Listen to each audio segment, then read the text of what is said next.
This switch from Under Armour to Nike that's coming has really got me thinking this is a great opportunity to change up the uniforms a little bit. And I want to hear what you guys think, because my one request, give me the throwback Bo Jackson baby blue. Yeah, I mean, I like the baby blue. Sure. I like an orange. I think with a baseball team, you play so many games. Let's have a lot of different and I used to not feel that way. I used to be like, you have a road jersey and a home jersey, and that's all. But I've mellowed out a little bit on that throughout the year. So yeah, give me a bunch of different things. Sonny, how about you? Sonny, did y'all ever give the starter a hard time when he picked a jersey you didn't want to wear? Not really. I mean, because I myself like Under Armour, but obviously after playing in Nike the past few years with Pro Ball, Nike started to grow on me. So Nike's more, it fits a mannequin. I'm not really your mannequin physique. So the Under Armour was a little more, it was a little more friendly. But I think something cool that they did with the Under Armour with the all navies, that might have been like a tryout, I'd say, for a jersey. So maybe with Nike we could see an all baby blue or even like an all orange or something. But I'd really like to see a full pinstripe with even maybe a pinstripe vest. I think that'd be pretty cool. I do like the vested look. And they broke it out. I feel like a couple of years ago, they might have broken it out for one throwback game or maybe not. Maybe we were just talking about it in the booth. But I would like to see look, there's some pretty good teams in the 90s that played with those vested uniforms. And so that'd be kind of a neat throwback. How do y'all feel about the all blue? Can I just throw that out at you? The Navy or the Navy? The Navy? Yeah. I don't know.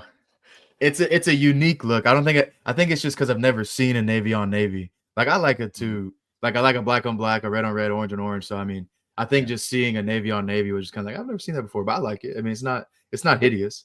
It almost feels like a football uniform more so than a baseball uniform. Because again, you're just not used to seeing navy on navy. But what a way to start, folks. This is the Barn Baseball Show, episode 3.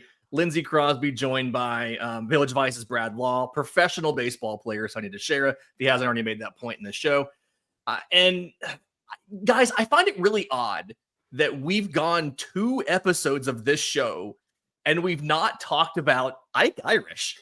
Like Cooper McMurray mentioned him, but we haven't discussed that. So that's what I want to do today. I want to break into some of these position groups, talk about these guys in detail, who should play where, what we're thinking about, and all of that stuff. And I mentioned Ike. I'm actually not going to start with Ike because I think one of the biggest things that I've heard from players, we talk to a couple players every week as media availabilities. I'm not Sonny there every day with all these guys, but everybody's mentioned the infield defense. Everybody's mentioned having 3 shortstops on the field at any given time. So one, kind of underrating Cooper's ability a little bit by not saying 4 shortstops. But do you think it really matters where Auburn even puts these guys? Or is it just find the 3 best hitters because everybody's clearing a base level of defensive excellence? With just kind of how when I played here, seeing how it works and how Gabe likes to do things in the past few years, the best thing I can say about these guys and the guys I've worked in the infield with is, that is very true. It's going to honestly depend on who can hit because there's too many guys that can hit. And, Coach Nonamaker does a phenomenal job. I mean, he turned me into a mediocre fielder into what, I was holding my own now. So just seeing that year after year, how Nani does with those guys and the fact that, I mean, it's a good problem to have. You got 7 dudes who could possibly fill in if, one guy needs a break because the one guy's struggling a little bit, and that's a very good problem to have. Yeah, I think it does matter. I think you would love to have guys that play, 80% of the games on your schedule at the same position. And if those are players with experience, I mean, if a freshman fights through that and is able to make his way in and be productive, then that's better. Then your team is better for it. But, I think when you look at this lineup, if you start up the middle, and you start with Ike behind the plate, and you start with Eric Snow at short, and you start with Deric Fabian at second. Butch talks about Deric's demeanor and being a coach on the field.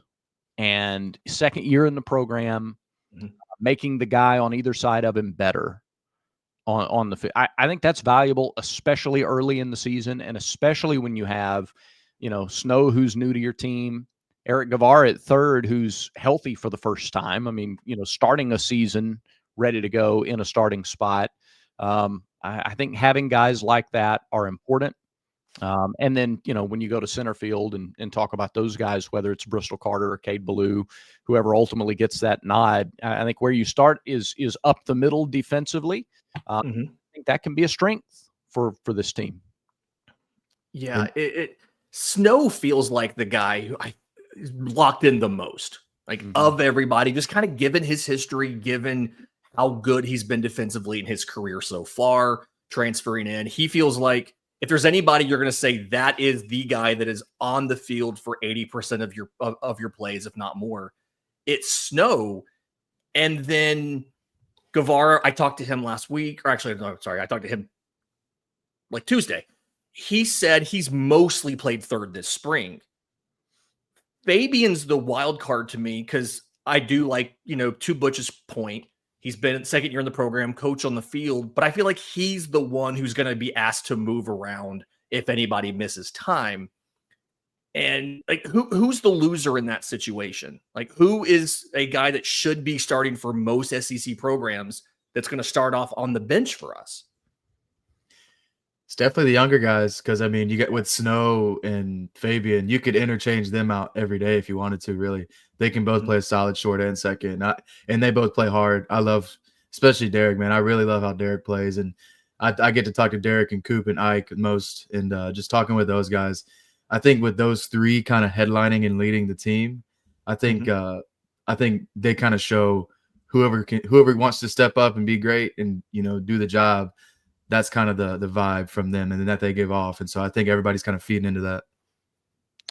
Yeah, it helps to be versatile. I think about Cole Foster, who played with you, Sonny. He came in, played second first year, shortstop the next year, kind of followed the Ryan Bliss formula, start at second, go to short. He could play some third if he needed to. Deric can play some third. He can play some short. He can play some second. May have done all three at various points last season. So, I personally like the veteran guys on the field early in the year. And then if you have an Addison Klepch or a Chris Rembert playing on the infield at second base, or like a Lucas Steele, a guy who may have a future behind the plate, but he can play some third base if needed. If you need a real heavy offensive lineup and want to get him in there, he might could play some third base. Kind of went and pulled Fabian's played according to Baseball Reference, right? Because that's where they had this stuff. Fabian played 39 games at third last year and 11 at second, and with 1 at short. But in his career, going back to Florida, he's played first as well. He played left field. He's that classic, he's a ball player, right? You can just stick him anywhere on the field. I feel like every good team has 1 or 2 dudes that they can go to any spot that involves a glove and can be at least above average. And Fabian's probably that guy here for Auburn. But is it worth locking that guy into a spot every day, or is it better to leave him as that floater who can go anywhere? That's the give and take here you have to figure out. Yeah, I think his everyday presence is going to be required, up the middle. But I think if something were to happen and they were like, "Hey man, you gotta help us out over here," he would no question okay, he just wants to win. I know Deric just wants to win, man. Yeah, Sonny, let me ask you about the grind of a season. For you guys, it's what you want to do, and I know Butch mentions that if you're going to play professionally, the grind is a whole lot more than it is in college. But there have been a lot of times over the last 5-6 years calling these games where we get into a midweek situation. And I expect there to be some starters who sit out, and they don't. They don't get a night out. Is that a function of guys embracing the schedule? Well, this is what it is. Why would I only have so many chances to play. I want to play. Is that the genesis of it, or is it just that, look, coaches make the lineup out and they got me in there, so I'm going to go? I think it's more of because midweeks, you could be playing a lower tier team, and it's like, oh, we should be able to kill them. But in college, every single game matters. So like if you lose that like we lost to Jacksonville State in 2022 at home, and so that really almost kept us out of hosting. Like it's games where like it's just every single one matters, and so everybody understands that. And so if a guy who's starting every day is like, hey, why am I not playing? What's going on? It's either just to truly give them a rest, or so maybe something else. But no, everybody wants to play every day. That's for sure. Yeah, I asked that question because I think the natural tendency maybe for a fan to look at the schedule and say, all right, well, a midweek game against, I don't want to disrespect particular opponents, but just, the fan can look at the schedule and pick a team here or there and go, well, maybe this is a game for the freshmen to play. And, maybe Fabian's not. Like if you have 5 or 6 guys who could rotate on those infield positions, where do you work them in? The first thought of a fan is maybe to do that on those midweek games, but it's maybe not as easy as just use those to plug in young talent. Sometimes young talent just has to wait. And if the number's called, then you step up. Yeah, I mean, both the places I've been at, even at Sanford and at Auburn, because Gabe is really good about giving those guys a chance, like just at least maybe get them a pinch hit, get them a spot start on a Sunday or something early on, just to see, who's ready and who's not. And I really respect both the coaches I played for. They do that. They that's what happened to me my freshman year. I got a shot, and I kind of took off and ran with it. And there could be that freshman that does that this year. You never know, but that's why you do it, in my opinion.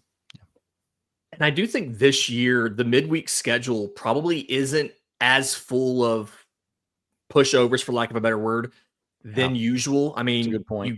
You go to Georgia Tech. Troy's a top 25 team in the preseason.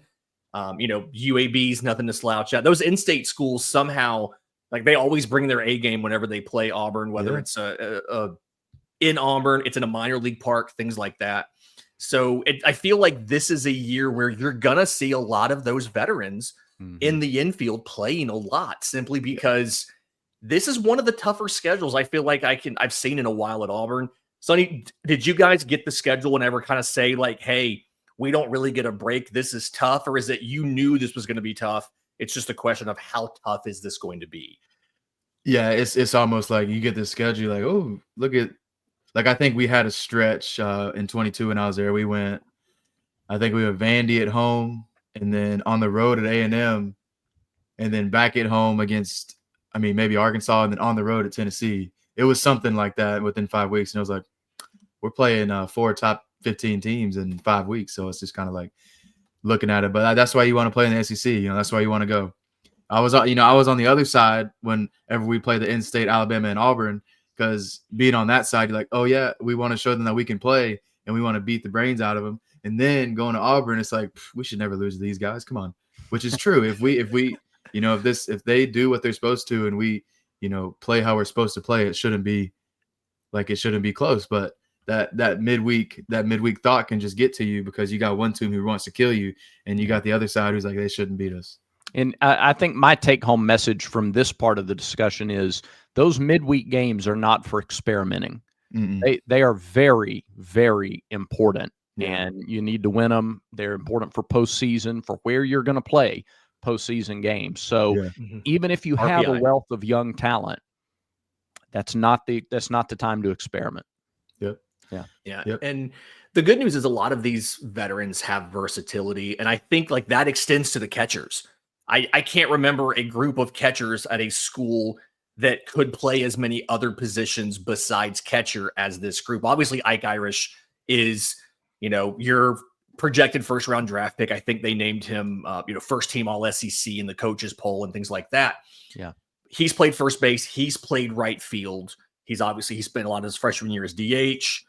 Lucas Steele from Sanford, the transfer, he's played corner infield. I think he's played a little bit of corner outfield as well. Fralick has experience in the infield corners. And then Cale Strickland's the only guy who's really locked in like behind the plate, but I think he's also probably the best defender of the 4. Sonny, I know Butch likes to have really good defenders, especially behind the plate, really strong arms.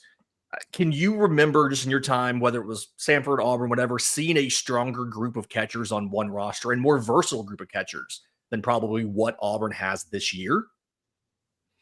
Yes. I mean, what they have this year is very rare. You got 4 dudes who could fill in and do fine. Like, so I guess 3 behind Ike. You got like Steele. Obviously, he's caught his whole life. I've known Steele my whole life as well. And so just watching him, and he can handle the game. Frelick can handle the game. And Strickland is, like you said, probably one of the best defenders out of the 4 and 3. And so I think that's a very unique problem, because at Sanford we had our starting catcher, and then we had our other catcher who they were very, very close and very the same, where if one guy was playing and one guy wasn't, you didn't really miss a beat. It was the same thing. And so obviously, and when I played in 22, we had Nate with Jake Wyant and also Dial in there too. So this is very rare to have 4 guys who can fill it in and play it. It's interesting to me to see this much talent and versatility behind the plate, because I wonder how many games Ike is gonna catch this year. Like, do you construct this group in order to give him fewer games behind the plate, or just to beef up your insurance policy if he deals with injuries or any other type of situation this year? I mean, that's a very good question. His future is behind the plate, and so you want to give him the games, but there's a clear benefit to having him focus on not calling a game, not receiving, not being behind the plate for 3 hours, and maintaining what he can do behind the plate. So I'm fascinated to see this wealth of talent behind the plate. Does that mean fewer games for Ike starting at catcher? Because last year he what do you think he was on, like 3 on 4 off, or he'd catch 3 in a row, and then the 4th one he'd DH or play an outfield or something. Yeah, and I think that's what we're going to see, like a 75 to 80% behind the plate, and which is good, because obviously, 1, you don't want your best player getting tired, and 2, these other guys can just fill in and you won't miss a beat. Yeah. The wear and tear physically. Yeah. Yes. Back there is tough. And I know, covering MLB kind of like I do, one of the big things a lot of teams go with is that day game after a night game. They don't want the same catcher back there on the short turnaround. So obviously doubleheaders, it makes sense to have a different guy, but then you're going to see that Sunday afternoon game. Those games are now, I think 2:00 is the start time for those. They play till 9 p.m. on Friday. Yeah. I think at best it'll be a DH day, maybe an outfield day for Ike, depending on how he feels. And then that's something where Strickland gets to start behind the plate and Steele rotates in, because I think Strickland still has a little bit of offensive questions. Last year in the conference, I think he hit about 231. And so you feel good about if you need to pinch hit for him, right? You have another catcher you can put in. Frelick feels like he could potentially, if there's no injuries in this group, he might end up being a redshirt candidate. I don't know if they've changed it like football where you can still play a little bit in redshirt, but it feels like it's tough to get all 4 guys in, and the youngest one is probably the one that ends up being left out if everything goes according to plan. Yeah. Steele is an interesting, I think, variable in the second half of games when you get into teams' bullpens. He's a switch hitter, has really good power, could really do some damage, coming in a pinch hitting situation, whether it's lefty or righty. So I think he's a real interesting variable to this season. And with the reduced bench size too, you don't have to pinch hit someone else for your catcher and then put him in. He can do both roles, which always helps. Yeah, for sure.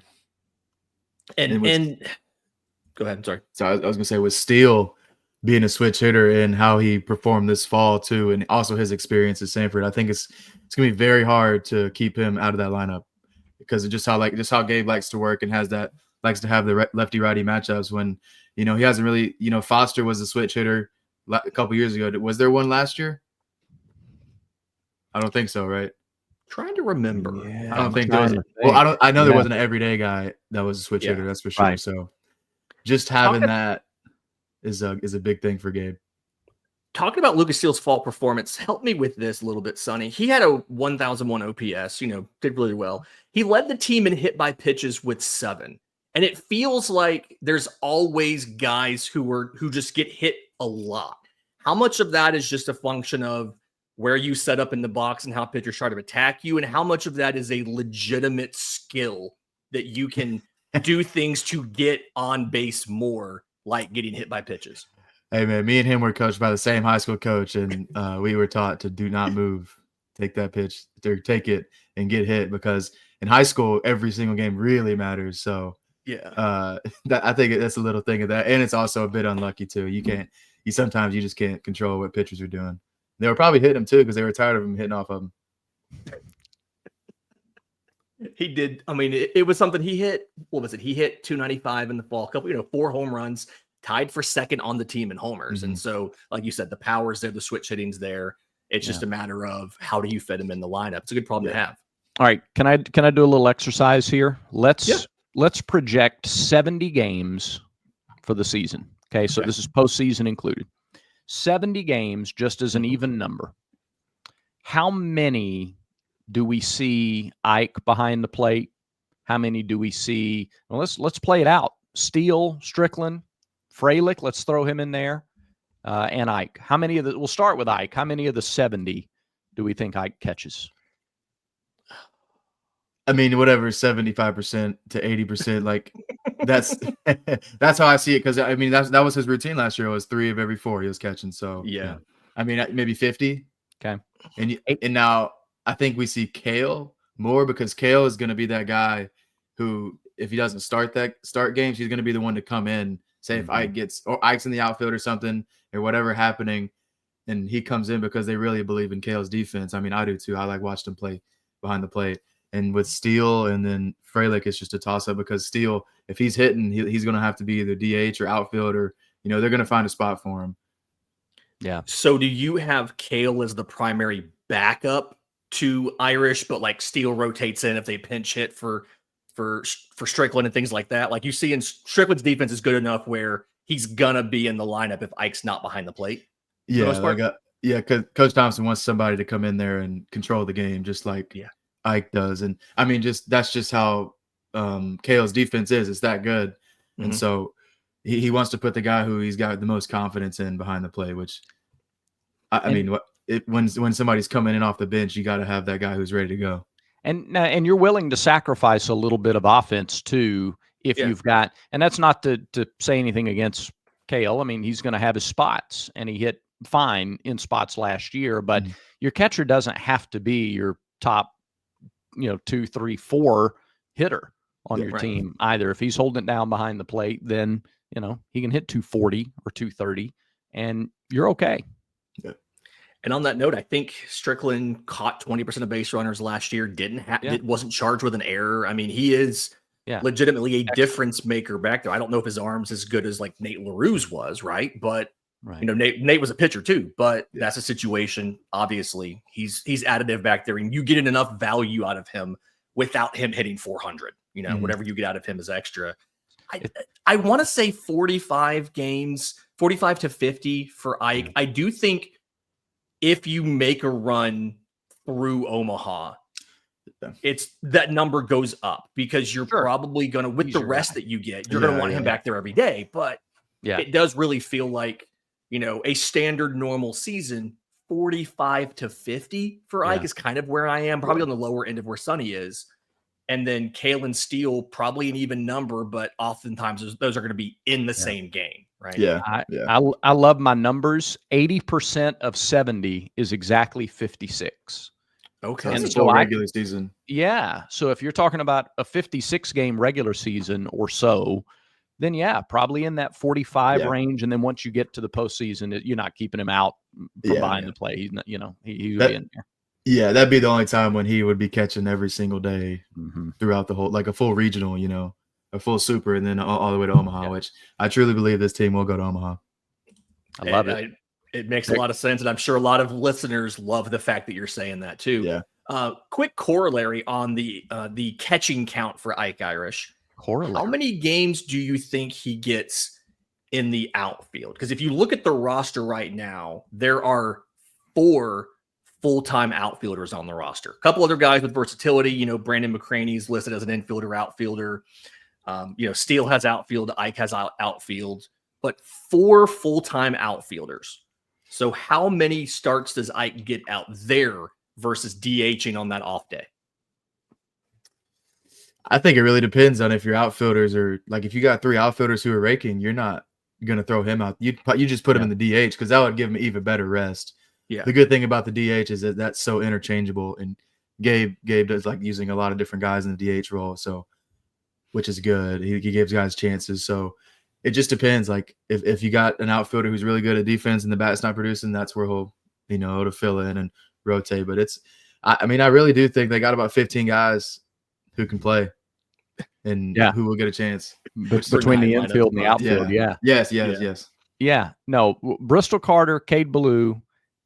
Does Bub Terrell get the first look, or does Chris Rembert get the first look in the other outfield spot? Is whoever's not in center, are they in left or in right?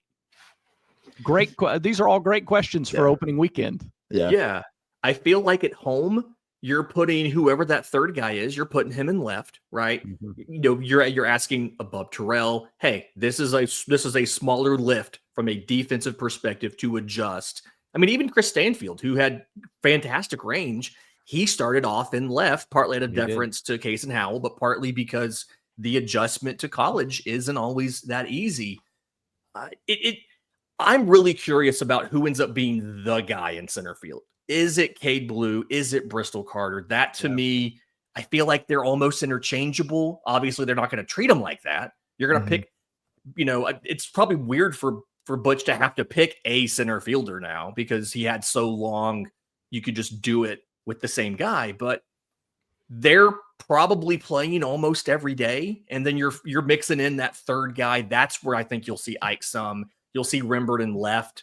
I know Butch has been on the record saying he wants him at second base or left, get him in the lineup whenever they can. I think Bub will be a platoon guy. But that third spot feels like if you're going to rotate anywhere, it's going to be that third outfield spot. Yeah. Bristol and Cade are such different physical builds, too. Yeah. And yet they both play such a good center field and could both hit leadoff, too, which is interesting. The idea of Cade Belyeu at the top of that lineup is really interesting. Yeah. It's exciting. Yes. It's different, though, because for, other than last year, for 5 straight years, you had to – or was Case in there last year? Not last year, no. Yeah, it was Chris. Yeah. It was Chris last year. So other than last year, for 5 straight years, Gabe had to put number 5, Howell, in the lineup somewhere and put an 8 next to his name. So and then obviously with Stanfield going to LSU, now it's like, okay, we got to find an everyday guy because you need an everyday center fielder, same guy. You need because just like shortstop, a center fielder runs the outfield just the same way shortstop runs the infield. Here is Cade, 26 starts, 38 games. He hit 284. 426 on base, 632 slug. So, 8 homers, I think he stole 4 bags in 5 attempts.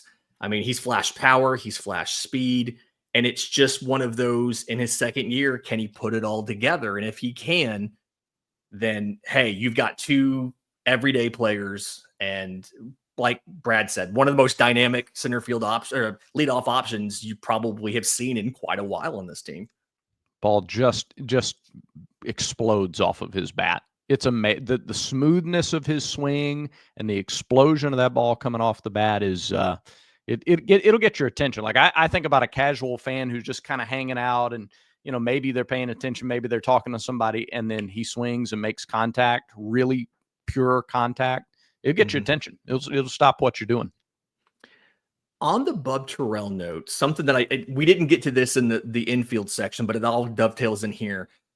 Some of the pre-MLB draft scouting stuff that I was reading and talking to some MLB scouts about, he got really good reviews for his defense at first base in high school. The expectation, right, is Cooper is probably an everyday player.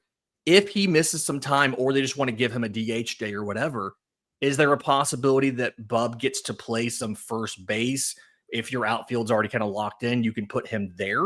Or is this, you still think it's going to be mostly work him into the outfield in that third spot? You could definitely put him there.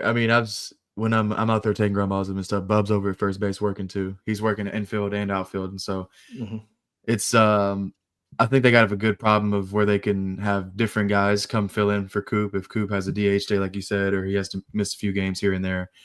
It's like obviously Frelick can move over to first base too, and I can play some over there too. Yeah, I can play a little first base too, and so I think you're going to see that's going to be where you're going to see Bub get his his trial, I guess, and see how he goes.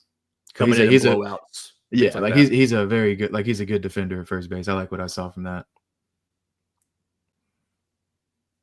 Yeah. All right. So kind of as we're wrapping up here, give me the 3 players you think come off the field the least in 2025 as far as defense goes. Who are the 3 that are probably at that same spot every single game? So we're not talking about, so this is not like Ike Irish, he's going to move around, but he's in the lineup. You're asking same spot most games throughout the year. Same spot most games. Give me your 3.